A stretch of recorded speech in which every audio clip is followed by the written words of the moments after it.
जय हिंद। स्वागत है आपका द जीएस रिसर्च सेंटर में। आज हम बात करने वाले हैं संवैधानिक विकास के बारे में। ये संवैधानिक विकास की दूसरी क्लास है। इससे पहले वाले क्लास में हमने रेगुलेटिंग एक्ट और 1781 और 1786 ईस्वी के संशोधनात्मक अधिनियम और पिट्स इंडिया एक्ट के बारे में डिस्कस किया हुआ था और लास्ट में 1793 ईस्वी के चार्टर एक्ट के बारे में भी डिस्कस किया हुआ था। अगर आपने इससे पहले वाली क्लास नहीं देखी तो उसको ज़रूर देख लें, यानी संवैधानिक विकास का पार्ट 1 ज़रूर देख लें, उसके बाद इसको देखेंगे तो ज़्यादा बेहतर समझ में आएगा, चूँकि सारी चीज़ें एक दूसरे से जुड़ी हुई हैं। आप देखेंगे जो 1793 ईस्वी का चार्टर एक्ट था जो हमने पिछले क्लास में डिस्कस किया हुआ था, उस 1793 ईस्वी के चार्टर एक्ट के माध्यम से कंपनी के व्यापारिक अधिकार को आगामी 20 वर्षों तक के लिए बढ़ा दिया गया था और अगले 20 वर्षों के बाद 1813 ईस्वी में अगला चार्टर एक्ट आता है, जिसके बारे में अभी हम डिस्कस करने वाले हैं 1813 के चार्टर एक्ट के बारे में। ये जो 1813 ईस्वी में चार्टर एक्ट आता है, इस चार्टर एक्ट में चाय व्यापार और चीन के साथ व्यापार, याद रखेंगे, चाय व्यापार और चीन के साथ व्यापार को छोड़ के व्यापारिक कंपनी जो British east India company Bharat में थी उसके सभी अधिकारों को समाप्त कर दिया जाता है, ख़त्म कर दिया जाता है। यानी कंपनी का अब एकाधिकार नहीं रहेगा, लेकिन सिर्फ दो चीज़ों को छोड़ के, चाय व्यापार और चीन के साथ व्यापार को छोड़ के सभी व्यापारिक एकाधिकार को समाप्त कर दिया जाता है। इस प्रकार देखेंगे 1813 ईस्वी के चार्टर एक्ट के माध्यम से मुक्त व्यापार की नीति को प्रारंभ किया जाता है, मुक्त व्यापार की नीति शुरू की जाती है। जो प्रश्न पूछा जाता है कि मुक्त व्यापार की नीति कब प्रारंभ की गई थी, तो क्या बताएंगे 1813 ईस्वी में मुक्त व्यापार की नीति प्रारंभ की गई थी। यानी 1813 ईस्वी के चार्टर एक्ट में पहली बार मुक्त व्यापार की नीति की शुरुआत की गई थी। यहाँ पे मुक्त व्यापार की नीति शुरू की गई थी, यानी कंपनी का एकाधिकार समाप्त हो रहा है। और इसी चार्टर एक्ट में ये प्राविधान किया गया था कि जो कंपनी के शेयर धारक हैं उनको भारतीय राजस्व का 10.5% लाभांश ही दिया जाएगा। यानी इसके पहले क्या था कि कंपनी जो आई थी वो जितना मुनाफा कमाती थी वो खुद ही प्राप्त कर लेती थी, लेकिन जो 1813 में चार्टर एक्ट लाया गया, इस चार्टर एक्ट के माध्यम से कंपनी के शेयर धारकों को जो फायदा हो रहा था उसको सरकार ने कम कर दिया और क्या बताया कि 10% ही लाभांश दिया जाएगा, वो भी किसका, जो भारतीय राजस्व होगा, भारतीय राजस्व का सिर्फ 10.5% ही लाभांश दिया जाएगा जो कंपनी के शेयर धारक हैं। और इसी 1813 ईस्वी के चार्टर एक्ट में पहली बार भारत में कला, विज्ञान, शिक्षा और साहित्य, कला, विज्ञान, शिक्षा और साहित्य आदि के विकास के लिए 1 लाख रुपए का वार्षिक बजट दिया जाता है। गवर्नर जनरल, जो बंगाल के गवर्नर जनरल रहते हैं, उनको 1 लाख रुपए का वार्षिक बजट भारत में शिक्षा, कला, साहित्य और विज्ञान के विकास के उद्देश्य से दिया जाता है। लेकिन आप देखेंगे ये जो 1 लाख रुपए का वार्षिक बजट दिया जाता है ये काफ़ी समय तक खर्च नहीं हो पाता, चूँकि ये विवाद उत्पन्न हो जाता है कि आखिर जो शिक्षा दी जाएगी वो इंग्लिश में दी जाएगी या किसी भारतीय भाषा में दी जाएगी। यानी ये क्लियर ही नहीं हो पा रहा था कि किस भाषा में शिक्षा दी जाए। इसी वजह से ये जो 1 लाख रुपए का वार्षिक बजट दिया जाता है विकास करने के लिए, कला, साहित्य, विज्ञान और शिक्षा आदि का विकास करने के लिए, वो खर्च ही नहीं हो पाता।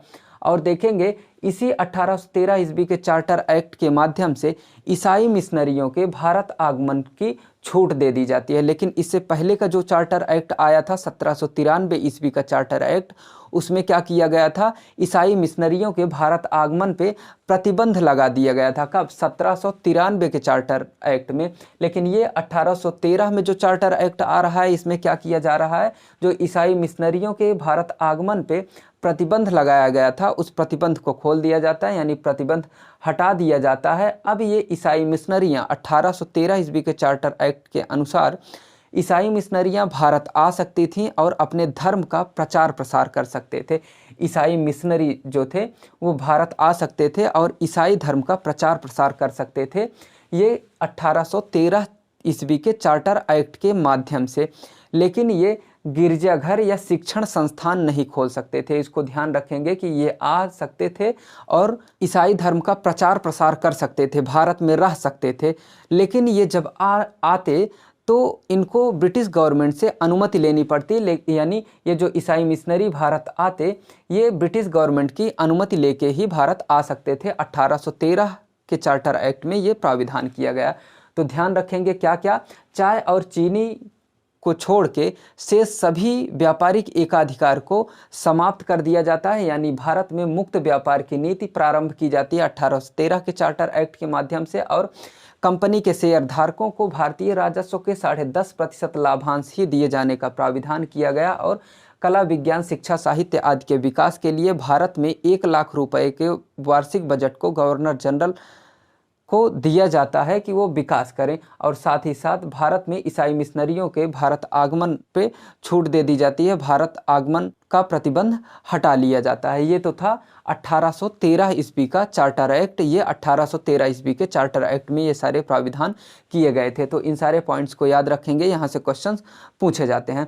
इसके बाद जो चार्टर एक्ट आता है वो 1833 ईस्वी में, पुनः 20 वर्ष के बाद आता है। और इस 1833 ईस्वी के चार्टर एक्ट में जो कंपनी का व्यापारिक एकाधिकार चाय और चीन के साथ व्यापारिक एकाधिकार को समाप्त नहीं किया गया था, अगले चार्टर एक्ट में चाय और चीन के साथ जो व्यापार था इसको भी समाप्त कर दिया जाता है, यानी पूरी तरह से व्यापारिक एकाधिकार को समाप्त कर दिया जाता है। और ये जो 1813 ईस्वी में मुक्त व्यापार की नीति प्रारंभ की गई थी, यहाँ पे ध्यान रखेंगे ये प्रारंभ की गई थी 1813 में।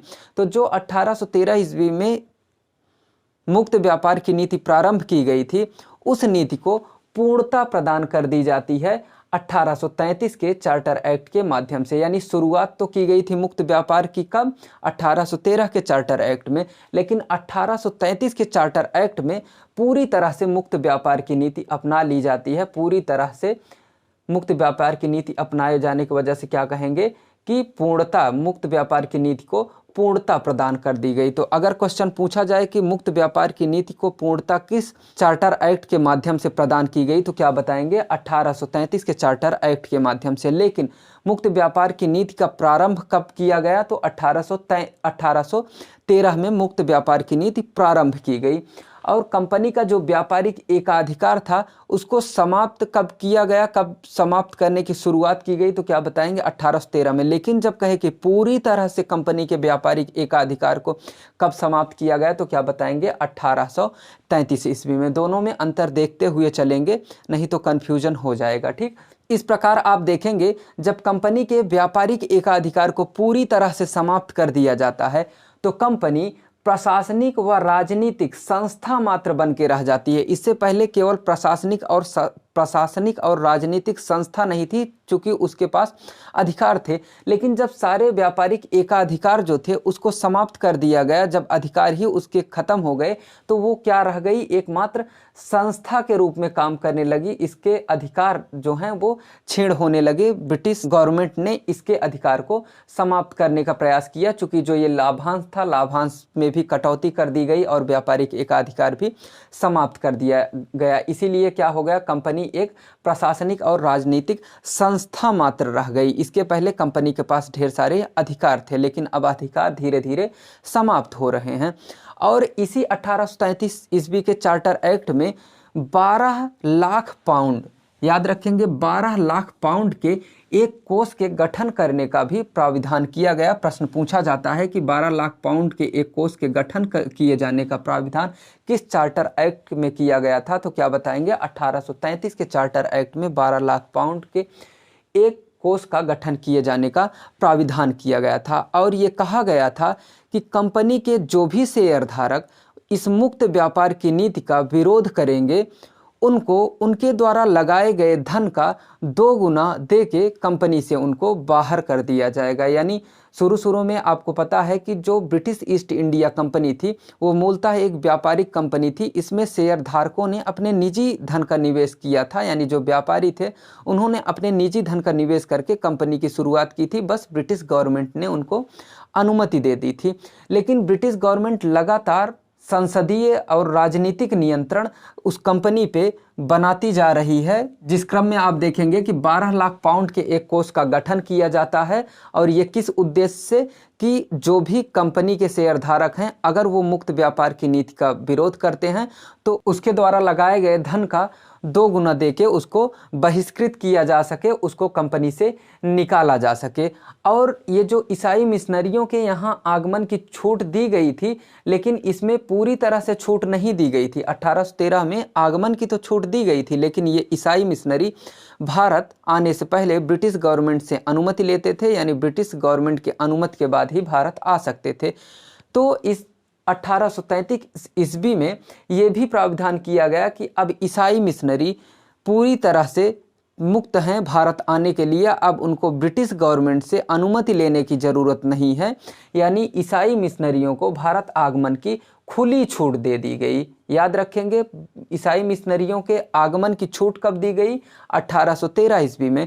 लेकिन ईसाई मिशनरियों को पूरी तरह से छूट यानी खुली छूट या बिना ब्रिटिश गवर्नमेंट के अनुमति के आने की छूट कब दी गई? 1833 ईस्वी में। दोनों में अंतर आप ध्यान देंगे कि यहाँ पे ईसाई मिशनरी ब्रिटिश गवर्नमेंट के अनुमति से आ रहे थे, लेकिन यहाँ पे खुली छूट हो गई। अब वो ब्रिटिश गवर्नमेंट के अनुमति से नहीं बल्कि खुद से आ सकते हैं।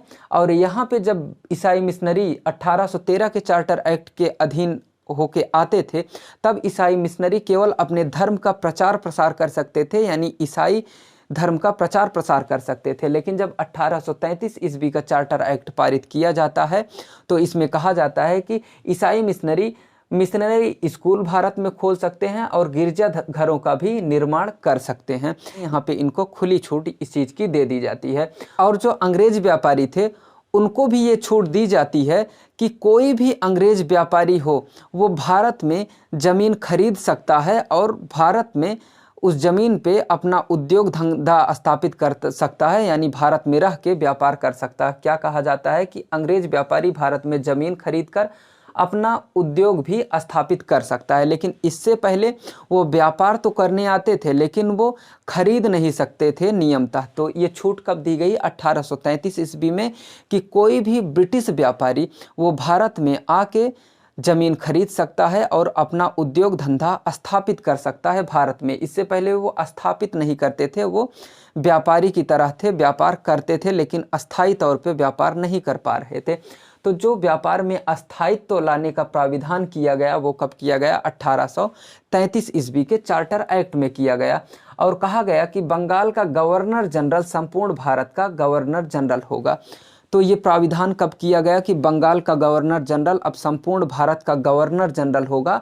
1833 ईस्वी में। इससे पहले आपने जब 1773 ईस्वी का रेगुलेटिंग एक्ट पढ़ा था तो उसमें क्या कहा गया था कि बंगाल का गवर्नर ही अब गवर्नर जनरल होगा। पिछली क्लास में हमने 1773 ईस्वी के रेगुलेटिंग एक्ट में ये बताया था कि 1773 ईस्वी के रेगुलेटिंग एक्ट में क्या कहा गया कि बंगाल का गवर्नर ही अब गवर्नर जनरल होगा। और वारेन हेस्टिंग बंगाल का अंतिम गवर्नर और बंगाल का पहला गवर्नर जनरल हुआ। और यहाँ पे क्या कहा जा रहा है 1833 में कि जो बंगाल का गवर्नर जनरल होगा वो संपूर्ण भारत का गवर्नर जनरल होगा। यहाँ पे ध्यान देंगे कि इनडायरेक्टली ब्रिटिश गवर्नमेंट 1833 के चार्टर एक्ट में संपूर्ण भारत पे अपना प्रभाव दिखाने की कोशिश कर रही है। ठीक, 1833 में क्या कहा गया कि बंगाल का गवर्नर ही संपूर्ण भारत का गवर्नर जनरल होगा, पूरे भारत का गवर्नर जनरल होगा। इस प्रकार देखेंगे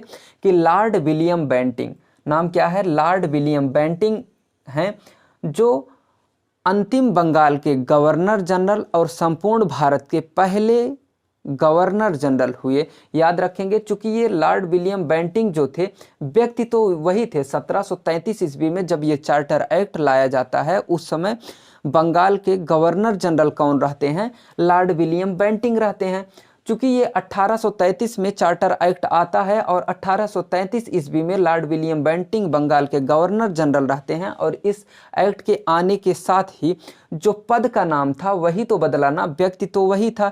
इसीलिए जो अंतिम गवर्नर जनरल हुआ बंगाल का वही संपूर्ण भारत का गवर्नर जनरल भी हो गया। तो लॉर्ड विलियम बेंटिंग भारत, संपूर्ण भारत का यानी भारत का पहला गवर्नर जनरल हुआ। लेकिन बंगाल का अंतिम गवर्नर जनरल कौन है? Lord William Bentinck.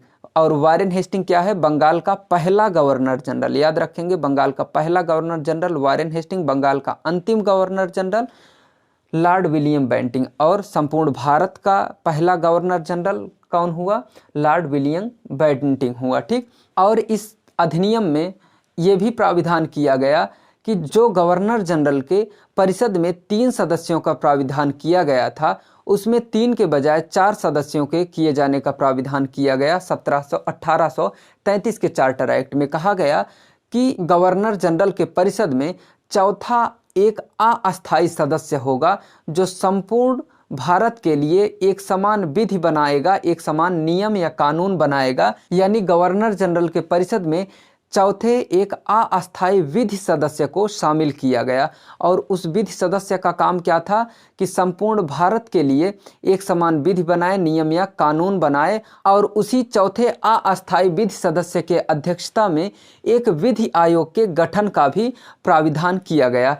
और देखेंगे जो पहला विधि आयोग गठित किया गया वो लॉर्ड मैकाले के अध्यक्षता में पहले विधि आयोग का गठन किया गया। चूंकि 1833 ईस्वी के चार्टर एक्ट में क्या प्राविधान किया गया कि गवर्नर जनरल के परिषद में 3 के बजाय 4 सदस्य होंगे और चौथा सदस्य जो होगा वो अस्थायी होगा, अस्थायी नहीं होगा, जिसको विधि सदस्य कहा जाएगा। और वो अस्थायी जो चौथा विधि सदस्य होगा उसी की अध्यक्षता में एक विधि आयोग का गठन किया जाएगा जो संपूर्ण भारत के लिए एक समान विधि बनाएगा, नियम या कानून बनाएगा। तो लॉर्ड मैकाले की अध्यक्षता में पहले विधि आयोग का गठन किया गया। याद रखेंगे, ये प्रश्न बार बार पूछा जाता है, ये काफ़ी ज़्यादा इम्पोर्टेंट प्रश्न है। ये पूछा जाता है कि पहले विधि आयोग के अध्यक्ष कौन थे, तो क्या बताएंगे? लॉर्ड मैकाले पहले विधि आयोग के अध्यक्ष हुए और यही चौथे अस्थायी सदस्य के रूप में, गवर्नर जनरल के परिषद के चौथे अस्थायी सदस्य के रूप में भी शामिल किए गए लॉर्ड मैकाले। इसको याद रखेंगे कि पहले विधि आयोग के अध्यक्ष कौन हुए? Lord Macaulay. ये बार बार पूछा जाता है ये प्रश्न। और मैकाले की अध्यक्षता में ही पहले विधि आयोग का गठन भी किया गया। ठीक। और देखेंगे इसी 1833 के चार्टर एक्ट में कहा गया कि सरकार द्वारा धर्म, जाति, लिंग, जन्म स्थान आदि के आधार पर कोई भी भेदभाव, सरकारी नीतियां, सरकारी योजनाएं हैं उसमें किसी भी प्रकार से भेदभाव नहीं किया जाएगा। ये भी इसी 1833 के चार्टर एक्ट में कहा गया। और इसी 1833 के चार्टर एक्ट में एक महत्वपूर्ण प्राविधान को जोड़ा गया कि दास प्रथा को समाप्त किया जाएगा। दास प्रथा के समाप्त करने का प्राविधान पहली बार 1833 के चार्टर एक्ट में किया गया। याद रखेंगे, ये दास प्रथा को समाप्त करने का प्राविधान किस चार्टर एक्ट में किया गया है? 1833 में। ये मोस्ट इंपॉर्टेंट कर लीजिएगा। लेकिन देखेंगे ये दास प्रथा का प्राविधान 1833 के चार्टर एक्ट में तो किया जाता है, लेकिन दास प्रथा को समाप्त करने के लिए आगे चल के 1843 ईस्वी में 1843 में अलग से एक विधि बनाई जाती है, नियम या कानून बनाया जाता है दास प्रथा को समाप्त करने के लिए। तो इतनी चीज़ें हैं जो 1833 के चार्टर एक्ट में जिनका प्राविधान किया गया था। इसको आप इन सभी पॉइंट्स को ध्यान से देख लेंगे, यहाँ से प्रश्न पूछे जाते हैं, खास करके लॉर्ड मैकाले और ये दास प्रथा, इसको विशेष रूप से ध्यान देंगे। और ये जो मुक्त व्यापार, ये सारे पॉइंट्स इंपॉर्टेंट ही मान के चलिए, यहाँ से प्रश्न पूछे जाते हैं बार बार। ठीक। और अगला जो चार्टर एक्ट आया वो 1853 ईस्वी का चार्टर एक्ट है। 1853 ईस्वी का जो चार्टर एक्ट आया, इस चार्टर एक्ट के माध्यम से जो कंपनी का 24 सदस्यीय एक निदेशक मंडल का गठन किया गया था, उसी निदेशक मंडल के सदस्यों को यहाँ पे घटाया जाने का बात किया जा रहा है। 1853 के चार्टर एक्ट में 24 सदस्यीय जो निदेशक मंडल की बात की गई थी, जो कंपनी के 24 सदस्यीय निदेशक मंडल हुआ करते थे, उसको घटा के 18 किए जाने की बात की गई थी। और इन 18 सदस्यों में से 6 सदस्य सीधे ब्रिटिश सम्राट के द्वारा चुने जाने का प्राविधान किया गया। तो ध्यान देंगे आप कि ब्रिटिश गवर्नमेंट लगातार नियंत्रण स्थापित करने की कोशिश कर रही है ब्रिटिश ईस्ट इंडिया कंपनी पे। अभी तक पहली बात तो 24 सदस्य होते थे और ये सदस्य कैसे चुने जाते थे? कंपनी के शेयरधारकों के द्वारा। लेकिन सदस्यों की संख्या घटा के 18 कर दी गई और 18 का 1/3 होता है 6, तो 1/3 सदस्य तो सीधे ब्रिटिश सम्राट ही चुन रहे हैं। ब्रिटिश सम्राट 1/3 सदस्यों को यानी 6 सदस्यों को नियुक्त कर दे रहे हैं। और क्या कहा गया कि विधि सदस्य को अस्थाई बनाया जाए। ये जो 1833 ईस्वी में एक अस्थाई विधि सदस्य को शामिल करने की बात गवर्नर जनरल के परिषद में की गई थी। 1853 ईस्वी के चार्टर एक्ट में उस अस्थाई विधि सदस्य को अस्थाई करने की बात की गई, यानी जो विधि सदस्य होगा वो अब अस्थाई नहीं बल्कि गवर्नर जनरल के चौथे अस्थाई सदस्य के रूप में उसको शामिल किया गया, ये 1853 के चार्टर एक्ट के माध्यम से। और कहा गया कि सरकारी कर्मचारियों की नियुक्ति निदेशक मंडल द्वारा नहीं बल्कि लंदन में इसके लिए प्रतिवर्ष एक प्रतियोगी परीक्षा का आयोजन करवाया जाएगा। ठीक, तो लंदन में प्रतियोगी परीक्षाओं के माध्यम से ये जो 18 सदस्यीय निदेशक मंडल का प्राविधान किया गया वो उसमें से 12 सदस्य अब एग्जाम पास करके आएंगे, जिसके लिए लंदन में प्रतिवर्ष प्रतियोगी परीक्षाओं का आयोजन करवाया जाएगा। यानी जो ब्रिटिश ईस्ट इंडिया कंपनी का व्यापारिक थोड़ा थोड़ा अधिकार था, एक संस्था के रूप में जो भर्ती का काम करते थे, नियुक्त करते थे निदेशक मंडल के सदस्यों को, वो भी इनके हाथ से छीन लिया गया। जिसमें से देख रहे हैं 18 सदस्य में 6 सदस्यों को सम्राट नियुक्त कर दे रहा है, बाकी शेष जो होंगे वो लंदन में परीक्षा पास करके आएंगे। तो जो कंपनी के शेयर धारक थे उनका अधिकार एकदम समाप्त हो गया। और इसी 1853 ईस्वी के चार्टर एक्ट में कहा गया कि भारत में कंपनी का अधिकार अगले संसदीय आदेश तक के लिए बढ़ाया जाएगा। यानी जो अभी तक लगातार 20-20 वर्ष पे चार्टर एक्ट लाए जा रहे थे, अधिनियम लाए जा रहे थे, इस 1853 ईस्वी के चार्टर एक्ट में ये कहा गया कि अब कंपनी के व्यापारिक अधिकार को आगामी 20 वर्षों तक के लिए नहीं बढ़ाया जा रहा है बल्कि अगले संसदीय आदेश तक बढ़ाया जा रहा है। यानी अब वो संसद के आदेश के ऊपर डिपेंड कर दिया गया, ये 20 वर्ष वाला सिस्टम भी खत्म कर दिया गया। तो आपने देखा कि 1813, 1833 और 1853 का ये चार्टर एक्ट था। इसके बाद 1857 का विद्रोह शुरू हो जाता, 1857 की क्रांति शुरू हो जाती है, जिसके बारे में अब हम अगली क्लास में डिस्कस करेंगे। तो आज की क्लास बस यहीं तक, मिलते हैं नेक्स्ट वीडियो में। अगर आपको वीडियो पसंद आए तो वीडियो को लाइक करें और चैनल को सब्सक्राइब करना ना भूलिए। Thank you.